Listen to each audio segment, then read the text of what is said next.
Hi అండి. అందరికీ నమస్కారం. 'గుండె నిండా గుడిగంటలు' సీరియల్ ఈరోజు ప్రోమోలో ఏం జరగబోతుందో చూద్దాం. ప్రభావతి అయితే శృతి చేతి పట్టుకొని రా నువ్వు దీపం వెలిగించాలి ఇంట్లో అని చెప్పి తీసుకెళ్తూ ఉంటుంది. వెంటనే శృతి ఎందుకు అత్తయ్య ఇంట్లో కరెంట్ ఉంది కదా దీపం ఎందుకు వెలిగించాలి అని చెప్తూ ఉంటుంది. శృతి మాటలకైతే సత్యం ఒక్కసారిగా షాక్ అయి అలా చూస్తూ ఉంటాడు. అక్కడ ఉన్న రోహిణి వాళ్ళైతే నవ్వుకుంటూ ఉంటారు ఒకరి మొహం ఒకరు చూసుకుంటూ. అక్కడే ఉన్న మీన కూడా చాలా నవ్వుకుంటూ ఉంటుంది శృతి మాటలకి అయితే. వెంటనే ప్రభావతి ఈ ఇంటికి వచ్చిన కొత్త కోడలు దీపం వెలిగించడం ఆనవాయితీ అని చెప్తూ ఉంటుంది. అలాగే శృతి చేత దీపం వెలిగిస్తూ ఉంటుంది దేవుడి ముంగడ. వెంటనే శృతి తీసుకొని దేవుడి ముందు దీపాన్ని వెలిగిస్తూ ఉంటుంది.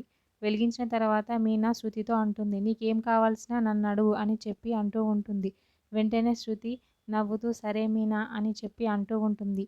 వాళ్ళిద్దరిని చూసి అయితే ప్రభావతి ఏంటి ఈ మీనా శృతికి దగ్గరైపోతుంది అని చెప్పి లోపల అనుకుంటూ ఉంటుంది. అక్కడ మీనా మరియు శృతి మాట్లాడుకుంటూ నవ్వుకుంటూ ఉంటారు. వెంటనే ప్రభావతి అయితే ఏదైతే ఏంటి మిమ్మల్ని అయితే ఇంటికి తీసుకురాగలిగాను కదా అని చెప్పి అంటూ ఉంటుంది శృతితో.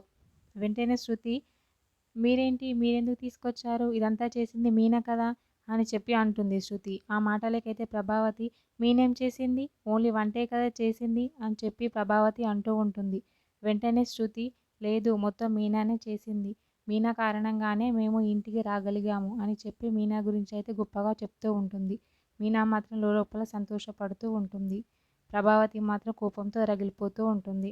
మరి ఏం జరుగుతుందో నెక్స్ట్ ఎపిసోడ్లో చూద్దాం. ఓకే, థ్యాంక్ యూ అండి. నా ఛానల్ని సబ్స్క్రైబ్ అండ్ లైక్ చేయండి.